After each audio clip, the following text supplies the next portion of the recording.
Hi. Dylan Calishuri over there. Not Dr. Eugene Edwards over here. And this is Dylan's idea. No. It was not my idea. It was from NPR. It's sponsored by Linda Gates Foundation. That's right. And so the idea, we're going to talk about approaches to improvisation. Now, this probably, we're not going to talk about like, how do you solo over a song necessarily? No. That could be one of them. But we're going to pull the camera way back, not literally, more philosophically. And Dylan's going to kind of take the lead on this one. Oh, I am. And let's say hello to Sean and Jim and Greg and Tom and John and They Mr. want to talk about the Fogelman 335. and Marilee and so it showed up, y'all. This is the 335 natural 50s neck profile, little thicker here than the later, the 60s kind of Clapton-ish sort of thing, but I like it. I'll say this showed up on the porch, big cardboard box, says Gibson. Crack that open, pull the case out. Now, of course, I'm thinking to myself, yeah, I finally made it.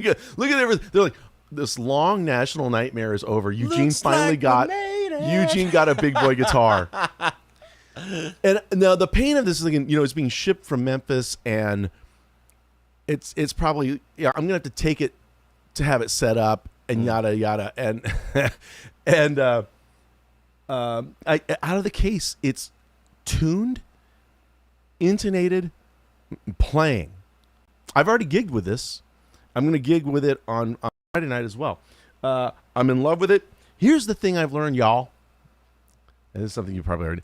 So I think my secret so far, so I did one gig with it, and I was just playing lead guitar with like an Americana sort of band. I just leave the pickup selector in the middle. Ooh. Just leave it there. Wow. And then I just ride the volume pots. So if I'm playing. It's time for a lead. I just turn up the volume on my back pickup.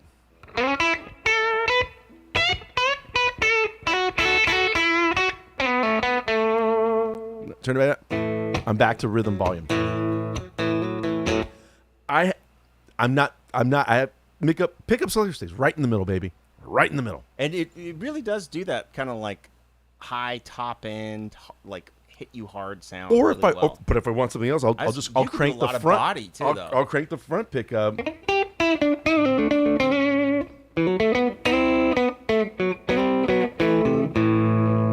then turn it back down. I'm back to strumming. Am I out of tune already? Well, it is a Gibson. I mean, it's a Gibson. Actually, I was really impressed how well it stayed in tune. Also, This came with 10s. I play 11s, but I'm just going to leave 10s on it. It's a different scale length than a Fender, certainly than a Tele. It's also the headstock angle is a big part. So maybe this will be the guitar that. If you guys keep this lubricated, this will not go out of tune nearly as much. This is something that Dylan mentions all the time, and it's worth mentioning because we talk about like guitars not staying in tune. And before we throw it into the trash bin or sell it. And then we're concerned with our bridge. We're concerned with our tuning keys, frets. Just if the string is able to slide back and forth through the nut, then when you bend it or play it hard, it will return. It's going to return in tune. That's kind of a key. If it can't slide back and forth, when you tune it, howdy poo-poo talker there in Mobile, Alabama. Perfect. Okay, so now on to the concept. Instead of a song dive, we're just doing like a concept dive. Improvisation. Dylan, the floor is yours. Oh, wow. I didn't realize it'd be my entire... Okay, so now tell me, you guys, wherever you are, hopefully there's like a beaded door between you and the next room. You have some incense burning. You have, hopefully, like your chakras are aligned. You basically have a lava lamp somewhere that's going, and you're very comfortable, okay? Because we're about to step into the stratosphere. Gibson, I have nothing for Gibson. We're about to step into the entire stratosphere, the entire pantheon of improvising. So it's really just a larger concept. The larger concept, rather than, hey, use this thing to go here. Yeah, play the scale over this chord, yeah. So I hope you guys are ready, okay? Get your mamas and the papas out. Just look at it while I talk. Okay. All right. So true improvisation would have no limits whatsoever. None. Meaning, there's not even a chord. There's nothing, you guys. You dig? So it means you are guardrailed by nada. Okay? So it could be Improv. That was improv. Okay? And that it wasn't wrong because it didn't have to fit over wrong a chord. is a moral term, Eugene. You're right. You're right. Sorry. Yes. Okay? Yes. Good We point. don't put that back. I just judged it. Okay. So when we think about improvisation in its most like sort of arcane forms, right? We're thinking about going all the way back to Gregorian chant, what was called like melismatic singing. And there's even, you can go further back than that. We just don't have records of that. Melismatic singing is what you hear when you're hearing somebody sing the national anthem, Fergie, for example. Yeah. You're hearing, that's the melismatic singing. Yep. So thank you. It was very primacy, John. Appreciate that. And number 2 pencil would also work to groove this There's nut some right graphite here. there. If you wanted to. Nut sauce they sell, obviously specifically for this. Yes. Now you guys are on it. You I guys like are it. all over I this. like it. Appreciate that. Is this jazz? Not necessarily. No, not at all. Yeah, but No. But Sean, I love that, Yeah. and you should be offended, Scott. They play all the wrong notes. It's only wrong it's notes. only, So if you think about melismatic singing, this was singing where you're connecting notes using like glissandos. So going, right? That's sort of the origin of improvisation as we know it in its original style, right? And then as that gets spread out over the years, we're going to jump all the way to like the classical period. We have what's called the cadenza, which is at the end of every musical piece, not every single one. that's where I put my keys when I walk in the door. It's the cadenza. It's a cheap joke. I can never think of the name of that thing. I just got to pepper those in. Yeah. It's a rule. Set them on it's a the- YouTube rule. We just have to make little. No, but so a cadenza was at the end of the piece, Mozart would go off, right? Right, like there would be a composition, Right. but at the end of it, the I guess the musician at the Right. just gets to riff. Now, at that point, it would that the going off would be based on what we just heard. It would usually? have what would be like an overture or a motifs Yeah. from the piece, but it doesn't have to. It's just during the classical period, Mozart's period, yes, it would. Okay. Then when we start to move into the Romantic period and the modern period, now just all the socks, the shoes and the socks come off, right? Hence the mamas and the papas. Okay, it's whatever goes, and including really, really overly orderly type of improvisation using tone rows, which is like a very mathematical approach to everything from,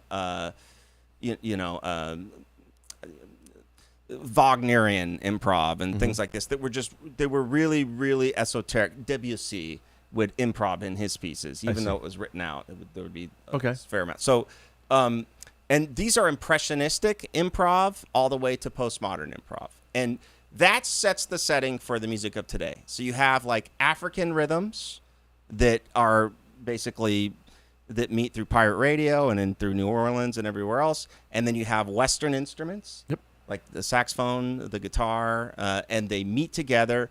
And from that amalgamation, we have all the types of music that we like. What we typically think of in terms of improv or a solo, where you're not playing written music and you just get to riff over thing. To me, one of the big bang figures of the early 20th century is Louis Armstrong, who's from New Orleans, playing swinging shuffle triplet rhythms, Like the very Babe African- Ruth of improv. Very much so. And improvisation, so yeah. what he was known for, and he learned this in King Oliver's band, was you're playing the melody to the song, Right.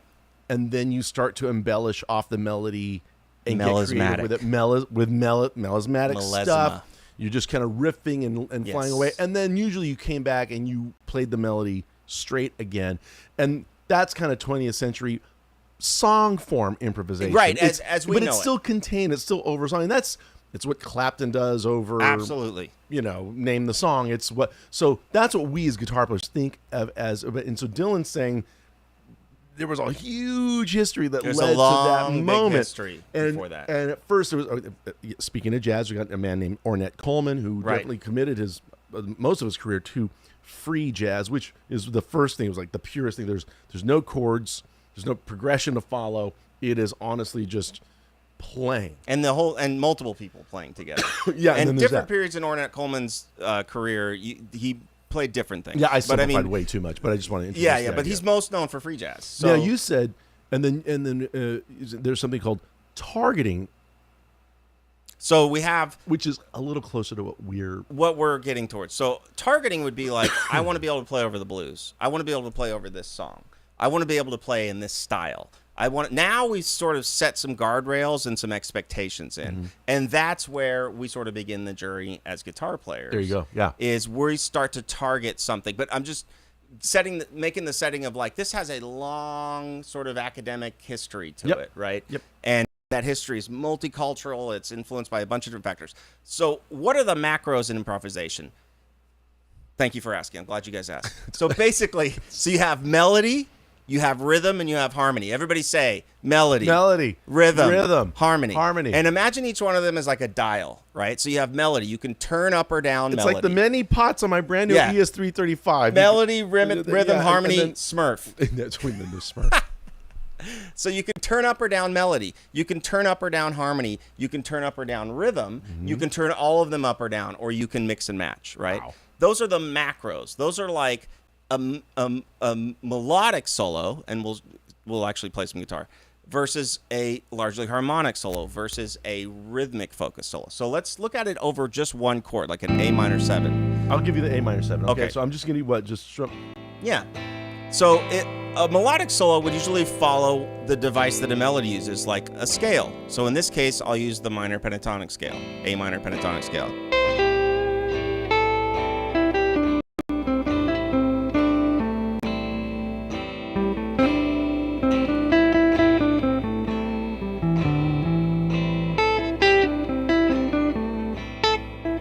Now I started to add rhythmic elements. But so you can see like the device is the scale, right? If we take a look at our harmonic scale, do the same thing again. I might have to tune again. 2, 3, 4.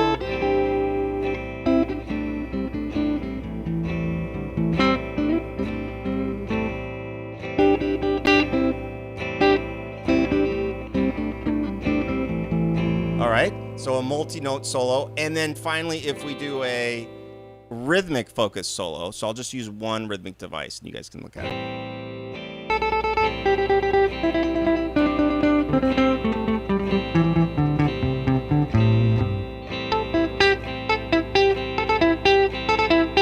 Right, so, but you've heard these things, right? You've heard someone linger on a rhythmic idea. You've heard someone play really, really melismatic note ideas, or really, really, like a ton of notes, like a flurry of notes. Like a sheet of notes. Yeah, a sheet of notes.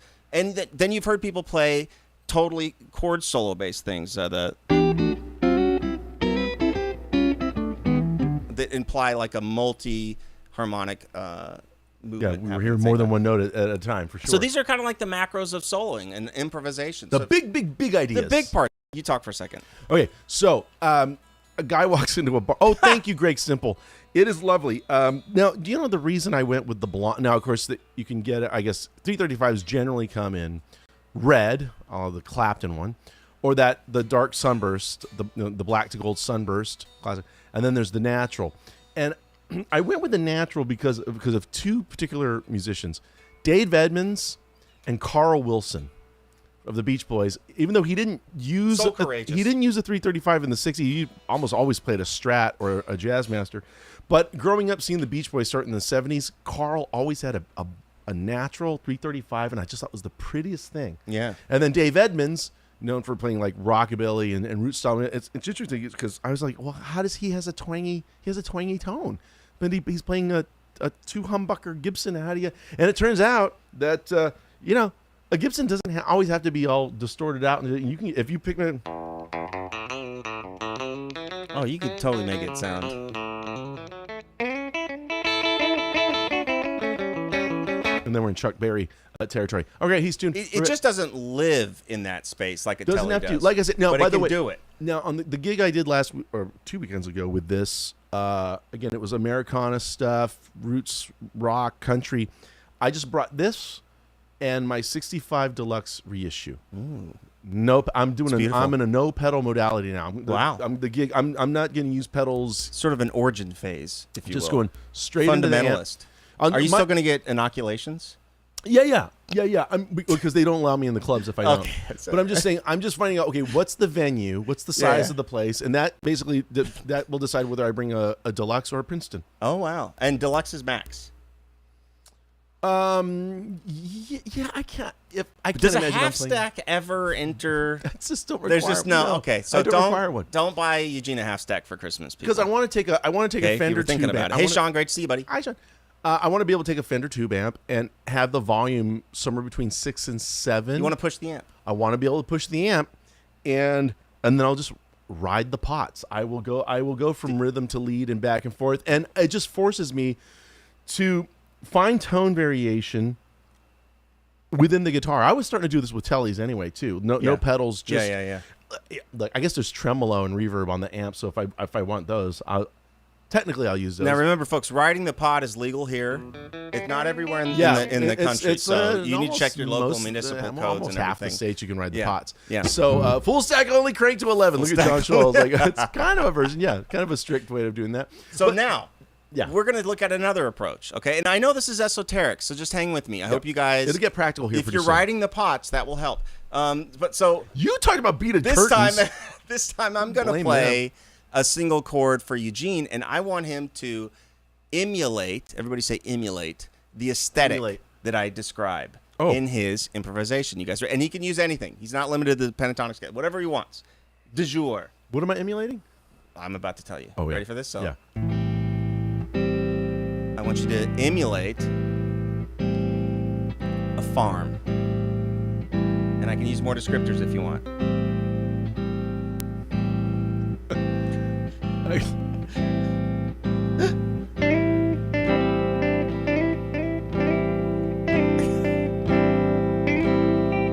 No. Let me start again. No, I like it, actually. Oh, I like that. It sounded like wind chimes to me.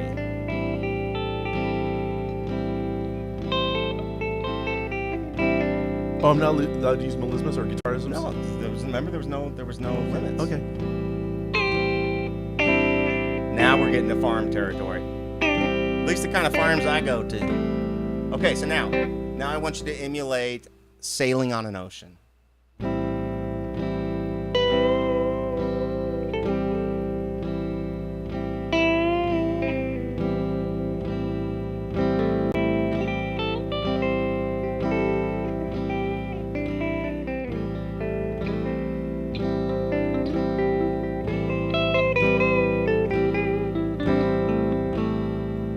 Last one. Now I want you to emulate a montage scene of banks printing money. Okay? A bunch of banks printing money, federal money. I got this. Okay, sure. here we go. The presses are going. Here we go. This is from To Live and Die in LA, but it was counterfeit, but we still say it. Okay. Here we go. 1, 2, ready, go.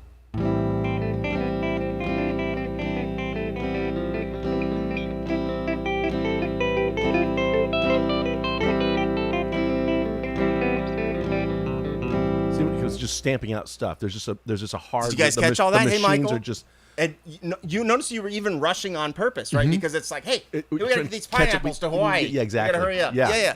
So that was emulation. I was emulating everybody. You were emulating. So this is like aesthetic improvisation. Got you. So basically, we talked about earlier when we were talking about this episode.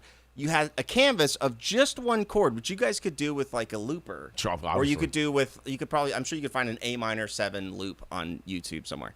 Not during the show, later on. But and then you pick an aesthetic, and you can just look around the room and be like, oh, let's see, a Tool. I'm trying to get. I'm like, look at me. I'm waiting in line. Everybody's moving too slow. I'm waiting in line, and I'm super relaxed. And everybody's so like. All these things are they have a lot more to do with the evocation that your listener experiences than just the devices. Because notice you were playing random notes at times almost. At one point I was, yeah. Yeah. Sometimes I was just thinking in broad intervals. When you said, I was in terms of ocean waves, I was thinking half note bent.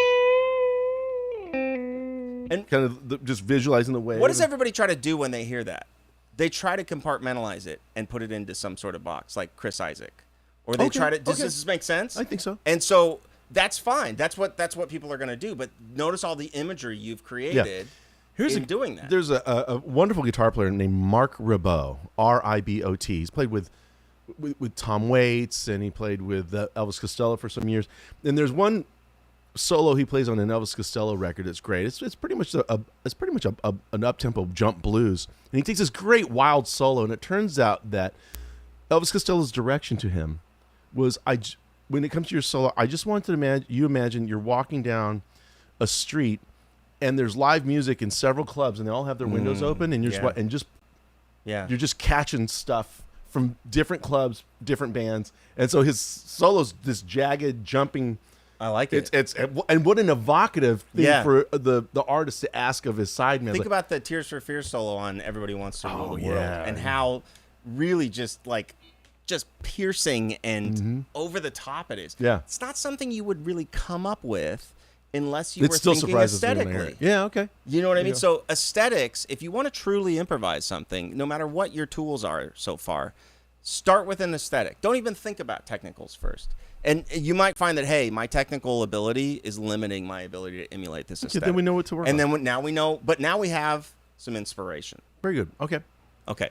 So we've talked about how to approach macros of soloing, which is like rhythm, melody, harmony, right? It's macros of music, really. When you By the way, sometimes just shaving a haircut is your rhythm. Shaving a haircut. But yeah.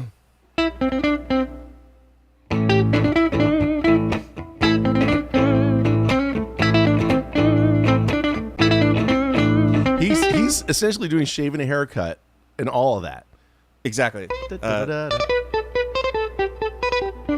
You could just keep going and going and to going. the point where it's disguised almost, just an example. So we'll go off of that one. So basically motives is what we're talking about right now. Yes. And so what does the term motive come from? It comes from the word motif. And what is a motif? A motif is basically like a number of elements that match to create some sort of aesthetic again, right? So it comes back to aesthetics, but it's a more sort of linear and directed idea, whereas this like kind of loose topic of aesthetics was really an impressionistic. That's impressionistic. Approach. Yeah. Ocean waves, a house on fire. What do ocean waves sound? Well, what do they sound like to you? Right. That's right. That's but impressionistic. if I want to give you a motive, well, I start to lock into some sort of a defined formatting. thing. Yeah. And so you gave a great idea for a motive, which is shaving a haircut, right? Yeah. And what was the device of that motive, everybody? The device was, I wasn't playing the notes, shave and a haircut. It was the rhythm. It was the rhythm. And so the most common motive you're going to hear is the rhythm. Now, the cases where that's not the case are when you have like a continuous pattern, like a pedal tone, and we'll look at a few examples of that. And these are motives that are melodic motives and not rhythmic motives. So a couple examples would be like, now this isn't really improvisation, I would argue, though. No, it's more like songwriting, but it's something you can continue improvising with if you went.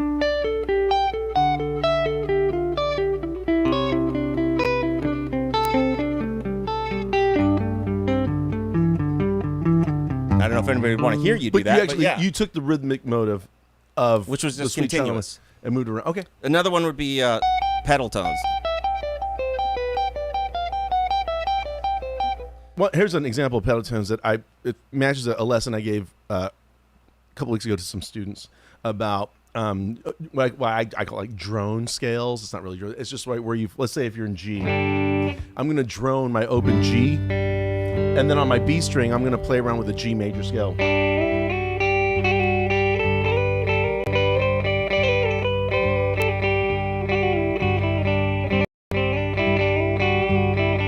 So I'm moving on the scale on the B string, but this open G is a pedal tone. It remains constant. It just keeps going and going and going. So you can, now that's when I kept the pedal tone droning the whole time. Dylan gave examples of where you play the pedal tone, another note, go back to the pedal tone, you keep referring back to the pedal tone. So it can be consistent or it's something you refer back to. Right. But again, this is how creative you can get with just like these basic concepts. Yeah. And just like, okay, like, you know. Then they all require real active listening, like listening and then thinking about what you heard and its elements and its parts.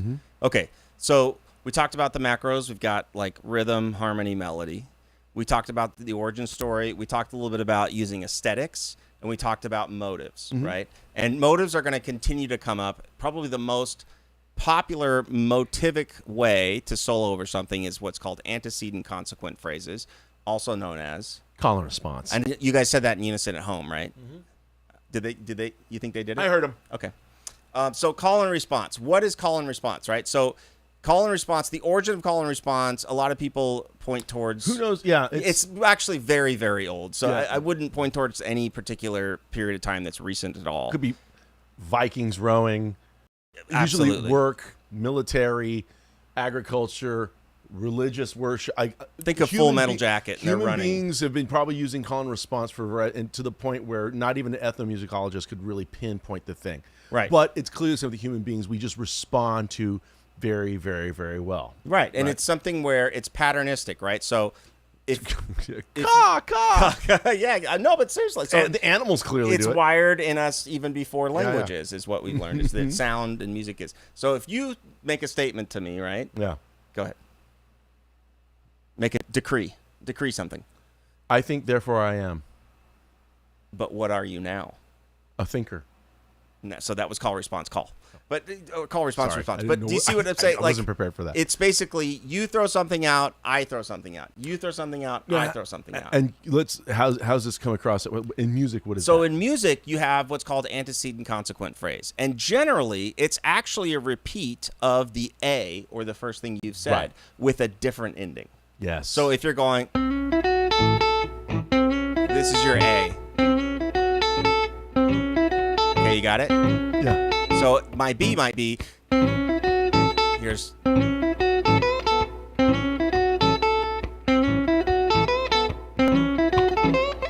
whatever, right? So does that make sense? So it's like you have A prime. Okay. Now, A, B would be the next type of call and response, which is a little bit more intricate, but not much harder. So if I have... Right, where that second phrase didn't resemble the first at all. No, it didn't. But you did notice there was a phraseology or an arc to it. Yes. One of my favorite examples of this in terms of guitar and composition, call and response, and then he stretches it to is "Because We've Ended as Lovers" by Jeff Beck, where he makes the guitar sound like it is a conversation between two lovers, and you get this.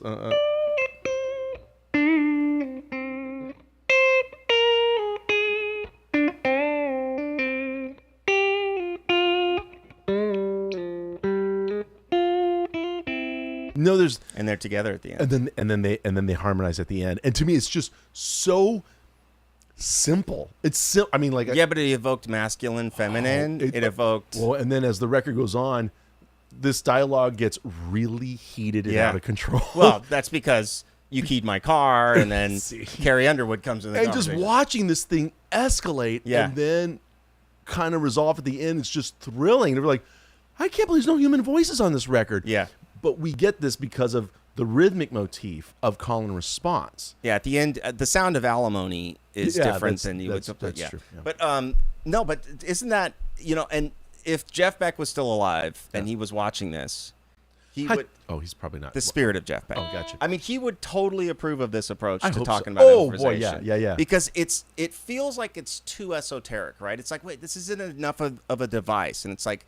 That itself is an antithetical improvisational Which is statement. interesting because in terms of Jeff Beck, he started out obviously in British blues bands like the Yardbirds and the Jeff Beck Group. And then, especially by Blow by Blow and Wired and those albums in the mid-'70s, it's instrumental now. And a lot of these songs are kind of, he's not playing over pure songs. There's usually just a motif. Yeah. And then he just cuts loose. Yeah. And it kind of seemed like he was kind of leaving the song based. Well, the aesthetic or motif thing, and notice the guitar. Thank you, Darren. The guitar was not the limiting factor. No. in his approach. In fact, like guitaristic playing was not what he was trying to do. One of the most bizarre solos for me, and I actually still love the solo, is a song called "Infatuation." Oh, cool, Rod Stewart. By Rod Stewart, and Jeff Beck takes the solo. He goes nuts. It's actually one of my least favorite Jeff Beck solos, and I love the solo. Don't get me wrong, but in terms of like what I love from Jeff Beck, it's not that. Okay, I got you. And it's fantastic. I think Jeff Beck clip this. Jeff Beck is a love god. Okay, but what I'm saying is like he didn't push the instrument the way that I know Jeff Beck can push the instrument. On Infatuation, There's a lot of lexicon reverb, and he's boxed in by this 8 bars of a song. And Rod Stewart doing the furthest out he's done into like the 80s synth sound, basically. So what? Now I've got tickets to go see Sierra Farrell at the Wiltern. Oh wow! And I got to go change. That? Yeah, a name drop. So I'm just saying it's 6. I just want to get towards the. Yeah, we're almost there. Yeah. So what now he's doing? I'm sorry. So we had the rhythmic motif of antecedent, consequential. Okay, and then and so that takes us into the 12-bar blues, which basically is how most guitar players get into. And now we get to where we were probably always thinking. So the 12-bar blues is a wonderful format, a canvas. It is a locked format. Mm-hmm. So it's a constriction, and it's ever expanding compared to the non-canvas of open improv that Dylan started talking about. Right. Now we've got guardrails. We've got this guardrail. Yeah. But the things we can do. The information that the 12-bar blues gives the soloist. First of all, it gives the soloist the harmonic structure, and I'm thinking increasingly the 1 chord, the 4 chord, the 5 chord. Yes, at the beginning you think this is kind of limiting, but don't forget, at first when we're first starting to learn how to improv, this is like a lot of information to work with. It's too much. Now, you want to talk about, like, you were saying something earlier about how... so the approach that I use to teach 12-bar blues, like for the college kids, right, is actually...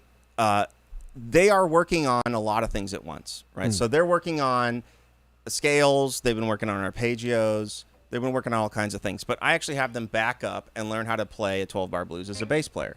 So step 1, you got to know what 12-bar blues. But step 2, you just play roots the whole time. So if you go 4, if there's a quick 4.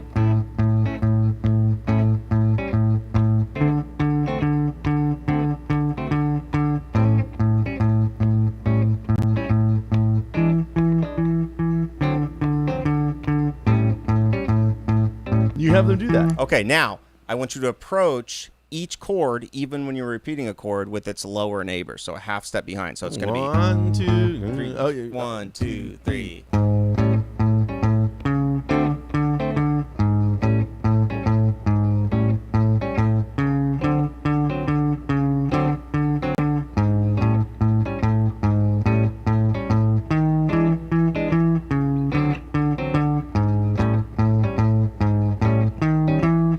Okay, now I would love to do that on a gig once. It's hip, just right? once. It's People so Dada. I love the simplistic nature of this. It's okay. All right. And now we're going to add a 5th or an octave in. So we're going to end up with.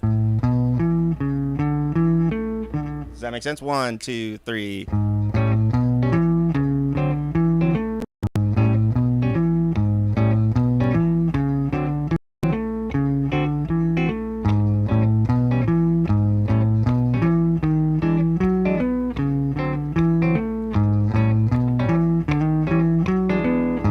So now you're walking, baby. We're walking a bass line. And what that does is you're more locked into the linear movement of the chords, the movement of chords across time, than you are what you're playing.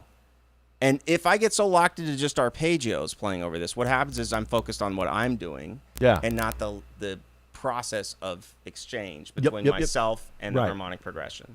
And now I can start to build on that with single note ideas, with arpeggio ideas, with all types of different ideas. But this is like the basis about where students get really caught up in improvising. They get caught up on the horizontal aspect and the linear aspect, or the lateral aspect, which is playing over 1 chord with some sort of device. And then moving with it. And now moving to something. Yeah. And the moving becomes the obstruction. And so if you make it so simple to just work on the moving, but you're still doing something that requires you to be actually acknowledging the movement, paying attention, right? Then you are now. Does anybody have any questions before we go? I want to rock my Beck faces. That's the telly. Fantastic. But yeah, cool, very cool. Jeff Beck. It was never in the faces, but I understand what you're saying. I mean, he was there, and he was around. It's usually the remnants of the band that he broke. I think he had to drink like a 5th of. The Faces. Both me and Eugene, Faces is one of our favorite. Specifically, which album is it that I like? The one with "Stay with Me." Stay with Me. Whatever album that is.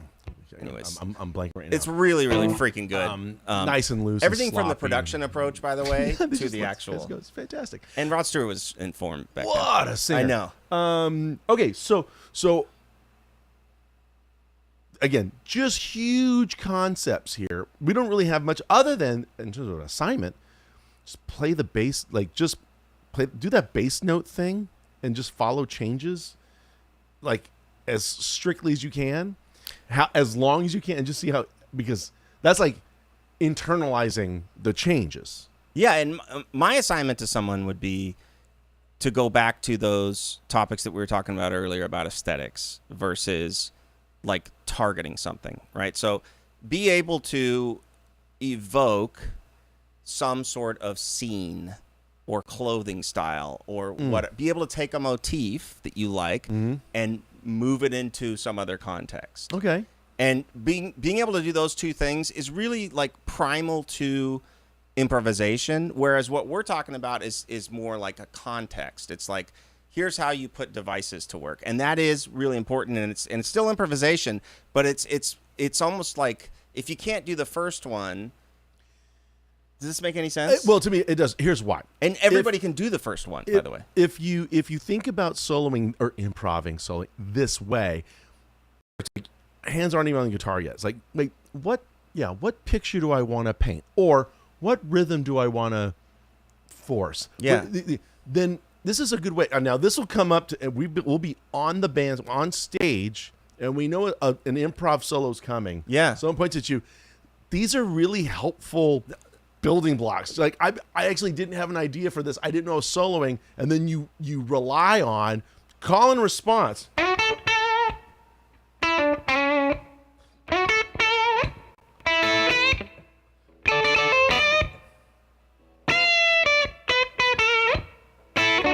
There's always just coming back and forth, Well, or do something really hard like Dylan, just eighth notes. Which is actually way harder than you think. Unstoppable eighth notes, which like play rhythm changes. 1, 2. in what key? B flat. 1, 2, ready, go.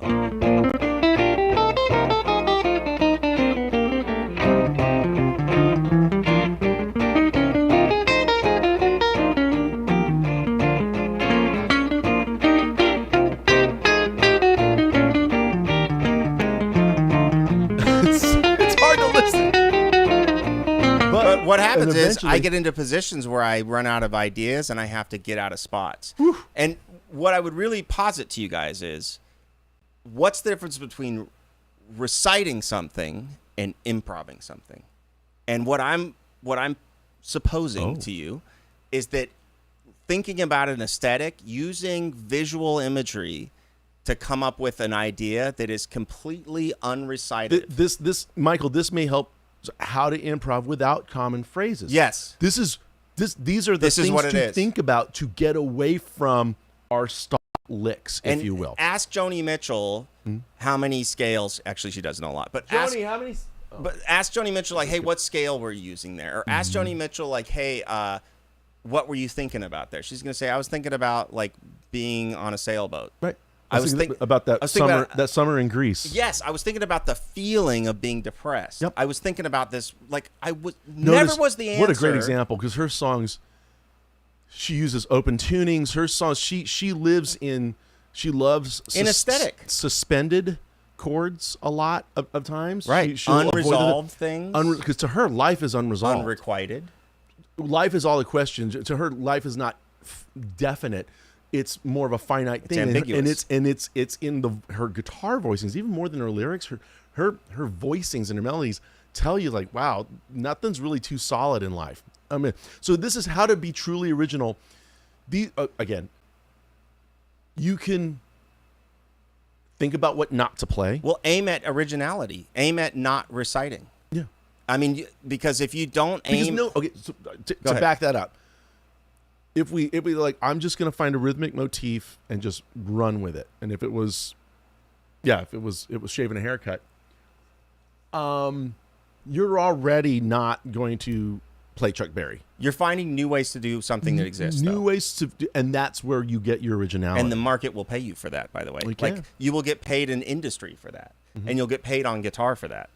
But in terms of you, there comes a point on guitar where it's not like, okay, I want to be able to play like that. All right, well, now you can. Okay, well, I want to be able to play like that person. All right, well, now you can. There comes a point where you can't put anything between you and you anymore. And you're like, okay, well, who am I and what do I have to offer guitar? And the only way to ever find that out is to get rid of the recitative elements of your playing. And you don't have to do it all the time. You just do it some of the time. You know what I mean? So it starts with limiting factors, limiting your approach so that you can draw on one canvas. This is like one of the hardest ways to do it, right? But what I would posit to you guys for this one, final technique of today, is start from one note and approach each chord change just looking for the next note that fits.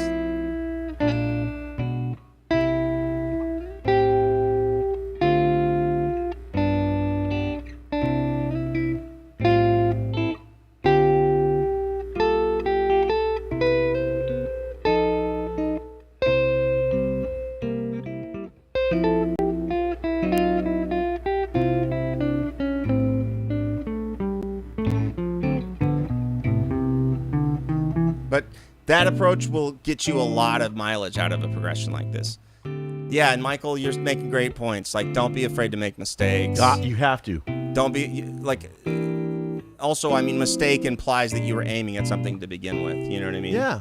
So, why improv? Why? Who cares? Because we're human beings and we like to play. Yeah, because it's kind of what you have to offer, right? And it's also, and also, as opposed to composition and recital, and they have their roles. And they're very important, by the way. Do another episode on that.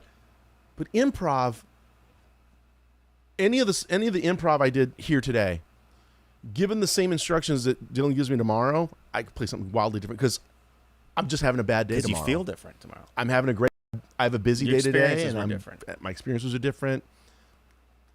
Who knows? So that's it's catharsis. It's catharsis. It's how we work out who we are in the moment. Yeah. Heavy stuff, man. Yeah. Can I go? Yeah. So he's gonna twist his pots a little bit. We'll be on the way out. Thank you guys so much. Boy, howdy. All of you have a great week. It's funny because neither one of us even drinks. Yeah. No. Well, go ahead. Well, have a great week, you guys. We're looking forward to the next time we see you, and thanks for all the support. It's gonna be fun. Just take your guitar and just noodle. Don't worry about playing a song you already know or even playing those. Just noodle some around. Of these ideas. Just find one rhythm and just look at a painting and draw and play that painting. Or watch television with the sound off. Oh, I love doing that. And try and match what's happening up there. Oh, that's really good. That's a good one. I like that. So we're gonna go out with yes, Jim. We're gonna go out with Dylan's gonna solo over "Sentimental Reasons" in the key of C. I love you. Sentimental reasons, darling, please believe me. I gave you my heart. I love you for sentimental reasons, darling, please believe me.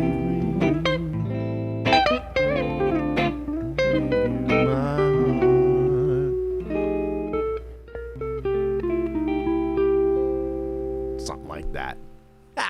Thank Bye, you guys. I'll see you at the Wiltern, everyone. Thank you, John.